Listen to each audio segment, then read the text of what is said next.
कौशल खान जी से। कौशल खान जी, देखिए, जो इन्होंने किसान आंदोलन की बात की, तो आप देखिए जिस दिन से शुरू हुआ उस दिन से 3 केंद्रीय मंत्री जा जाकर के उनसे बात कर रहे हैं और रेगुलर बात हो रही है और प्रॉब्लम का सलूशन तलाश किया जा रहा है बातचीत के जरिए। तो ये कहना कि कोई काम नहीं हो रहा, नरेंद्र मोदी जी हर जगह घूम करके देश का विकास करने की कोशिश कर रहे हैं, लोगों को जगाने की कोशिश कर रहे हैं। लोकसभा इलेक्शन आया हुआ है, हमारी पार्टी ने अभी कल कॉन्क्लेव खत्म किया और आज देखिए पूरे देश के भ्रमण पे मोदी जी निकल गए। वो 24 घंटे काम करते हैं। वो एक ऐसे नेता है, एक ऐसे कार्यकर्ता है, एक ऐसे प्रधान सेवक है जिनको कंपेयर करना किसी भी कार्यकर्ता के लिए मुश्किल नहीं, इम्पॉसिबल है। हम लोग उनके पीछे इतना काम करते हैं। उन्होंने सारे कार्यकर्ताओं की तारीफ की कि हम लोग इतना काम करते हैं क्योंकि प्रधानमंत्री जी इतना काम करते हैं। एक तरफ दूसरी इंडी गठबंधन अपने को जोड़ने तोड़ने में लगा हुआ है। राहुल गांधी की न्याय यात्रा चलती है तो बिहार चलती है, पहुंचती है तो नीतीश जी गायब हो जाते हैं। अलग अलग जगह जहां जहां जाते हैं वहां वहां नेता गायब हो जाते हैं। उत्तर प्रदेश में आरएलडी के नेता चले गए, अभी प्रमोद कृष्णन जी चले गए। हर आदमी इनको छोड़ के जा रहा है और इनके पुराने नेता इनको छोड़ के जा रहे हैं। छोड़ दीजिए इंडी गठबंधन को, इनके पुराने नेता अगर इनके छोड़ के चले जा रहे हैं तो इसका क्या मतलब है? कांग्रेस एक डूबता हुआ जहाज है, इंडी गठबंधन एक डूबता जहाज है और उसका कारण सिर्फ और सिर्फ एक है, क्योंकि उसने केवल जातियों में तोड़ो, गरीबी हटाओ का नारा देना, जात पर ना पात पर वोट लगेगी हाथ पर का नारा दे करके केवल देश को खंडित करने की कोशिश की है और केवल उसने मुस्लिम तुष्टीकरण किया है, विकास की राजनीति नहीं की। आज अगर 80 करोड़ लोगों का अनाज देना पड़ रहा है तो कांग्रेस की गवर्नमेंट 75 साल तक किया क्या था? अगर 40% लोग गरीबी रेखा के नीचे थे, जो अब 70 सब आ चुके हैं गरीबी रेखा से ऊपर। 25 करोड़ लोग पिछले 10 सालों में गरीबी रेखा से बाहर आ गए हैं। और किसे विकास कहते हैं? आप रेलवे की बात कर रहे थे, रेलवे स्टेशन पहले का देखिए, 10 साल पुराना और आज का देखिए। अयोध्या का स्टेशन जाके देखिए, आप भूल जाएंगे, जैसे लगेगा आप एयरपोर्ट में है, किसी शॉपिंग मॉल में है। इसे विकास कहते हैं। उत्तर प्रदेश एक बीमारू स्टेट था, उसको समझिए ईज ऑफ डूइंग बिजनेस में नंबर 2 बना दिया गया। देश की इकोनॉमी में 1 ट्रिलियन इकोनॉमी का वादा कर रहा है और देश को तीसरी इकोनॉमी बनाने की। दानिश कुरैशी कुछ कहना चाह रहे हैं, उसके बाद समाजवादी पार्टी के प्रवक्ता धर्मेंद्र यादव जी आपके पास आ रहा हूं। केवल विकास की राजनीति कर रहे हैं। जी देखिए कौशल जी, ये घूमते हैं फिरते हैं। कौशल भाई जो है इधर घूमते हैं, ट्रिलियन इकोनॉमीज पे चले जाते हैं, अंतरराष्ट्रीय स्तर पे चले जाते हैं।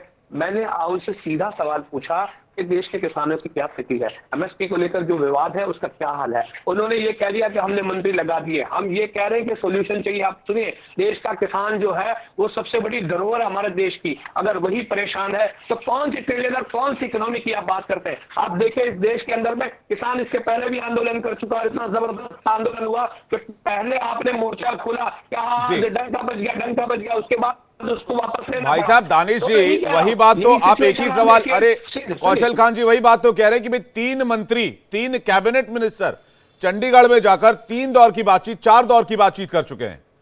कुछ मसलों पर बातचीत बनी है, कुछ बातचीत बाकी होनी है। अभी 2 दिन का किसानों ने वक्त मांगा है, बातचीत नहीं हो रही है, सरकार ध्यान नहीं दे रही है।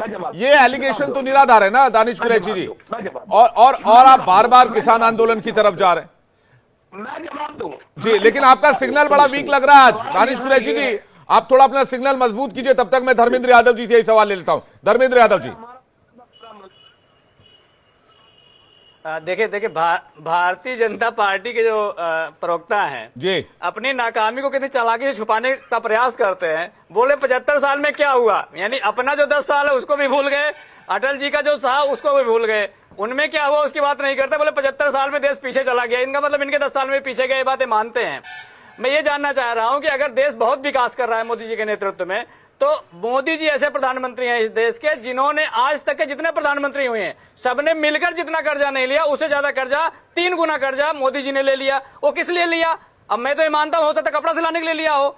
तो ये बात भारतीय जनता पार्टी को बतानी पड़ेगी कि आपने 10 साल में डिलीवरी क्या की जनता को, कि क्या वादा करके आए थे। हम तो नहीं वादा करके आए थे भाई हम 15 लाख रुपए खाते में डाल देंगे। वो 15 लाख रुपए क्यों नहीं आ रहे खाते में, जवाब देना पड़ेगा ना।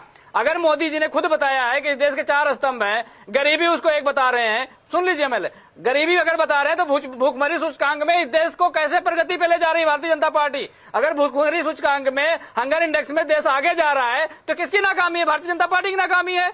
दूसरी बात मैं कह रहा हूं, जो किसानों की बात आप बार बार कह रहे हैं, किसानों से बातचीत हो रही है, आपको पिछला आंदोलन भूल गए?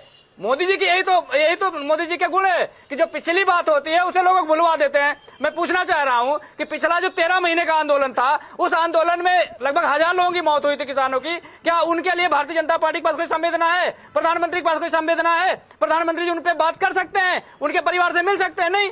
अगर पूंजीपति के घर में किसी को उंगली टूट जाएगा तो प्रधानमंत्री वहां चले जाएंगे संवेदना व्यक्त करने। लेकिन अगर 1000 किसान की मौत हो जाए, उसमें प्रधानमंत्री जी के पास ना तो टाइम है, ना ही उनके पास संवेदना है, ना ही उनके लिए कोई सोच इस तरह की है कि हम देश के किसानों के लिए बात करें। तो अगर किसानों को उनको देना था एमएसपी, तो क्यों नहीं दिए? मैं आपसे पूछना चाहता हूं कि 2019 से लेकर के 2024 तक लगातार जो आपका कृषि का बजट है वो घटाया गया। अगर आपने कृषि का बजट घटा दिया तो इससे क्या होगा? किसानों को फायदा हो जाएगा? मुझे बताइए। अगर आप पैसा ही नहीं दोगे, मुंह से विकास तो नहीं होता है।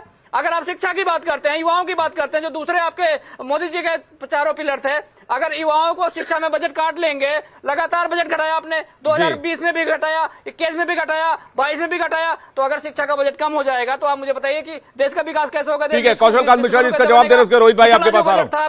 पिछले रुक जाइए जी। पिछले बजट में 6000 करोड़ रुपए का बजट यूजीसी का था और इस बार 2500 करोड़ रुपए कर दिया, तो 4000 करोड़ रुपए जो काट लिया तो कैसे देश आगे? भाई फॉल्स इन्फॉर्मेशन का आरोप आप पर लगा रहे हैं। मैं कौशल कांत मिश्रा जवाब ले रहा हूं, उसके बाद आ रहा हूं मैं रोहित भाई आपके पास। ठीक है, एक एक करके धर्मेंद्र यादव जी एक एक करके, यूजीसी का धर्मेंद्र यादव जी एक एक करके, उसको डायर क्यों किया गया? जी ठीक है, कौशल कांत मिश्रा जी। सबसे पहले तो जो इन्होंने कहा, जाकर के सबसे रिक्वेस्ट करूंगा कि जाकर के फैक्ट चेक करें। मैं भी गूगल कर रहा हूं, बताइएगा। बढ़ा है, स्वास्थ्य का बजट दोनों का बजट बढ़ा है, तो ये आंकड़े गलत दिए जा रहे हैं। और जो हमारे मित्र कह रहे हैं, किसान की बात कर रहे हैं, किसानों से पिछली बार बात हुई और बात करने के बाद चीजें सॉल्व हुई, दोबारा बात होगी, दोबारा सॉल्व होगी। हम लोग इतनी तेजी से विकास कर रहे हैं कि चीजें बदलती जा रही हैं, देश आगे बढ़ता जा रहा है।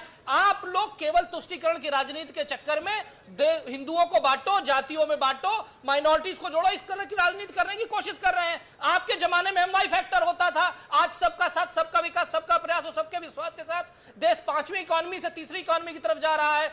उत्तर प्रदेश 1 ट्रिलियन इकोनॉमी बनने जा रहा है, डिफेंस कॉरिडोर बन रहा है, डिफेंस एक्सपोर्ट हो रहा है, मोबाइल एक्सपोर्ट में हम नंबर 2 आ चुके हैं, पावर प्रोडक्शन में हम नंबर 3 आ चुके हैं, ऑटोमोबाइल हर इंडेक्स में हम आगे रहे हैं। और ये जो हंगर इंडेक्स की बात कर रहे हैं, मैं ये पूछना चाहूंगा, ये फर्जी हंगर इंडेक्स की कोट करके ये मुझे बता दें कि कौन भूखमरी में है पूरे देश में, जबकि 80 करोड़ लोगों को राशन दिया जा रहा है। और दूसरी चीज ये बता दें, जब पिछला किसान आंदोलन हुआ था, हर आदमी यहां आकर के 1000 किसानों की मौत का आंकड़ा देता है। मुझे ये बता दें, पंजाब सरकार ने कोई आंकड़ा दिया? नहीं। और राजस्थान सरकार ने कोई आंकड़ा, उनकी कांग्रेस सरकार थी? नहीं। छत्तीसगढ़ का कोई आंकड़ा था? नहीं। केवल यहां पर आकर के झूठे आरोप लगाते हैं। एक रिपोर्ट लाके दिखा दे कि इतने किसानों की मौत हुई। मैं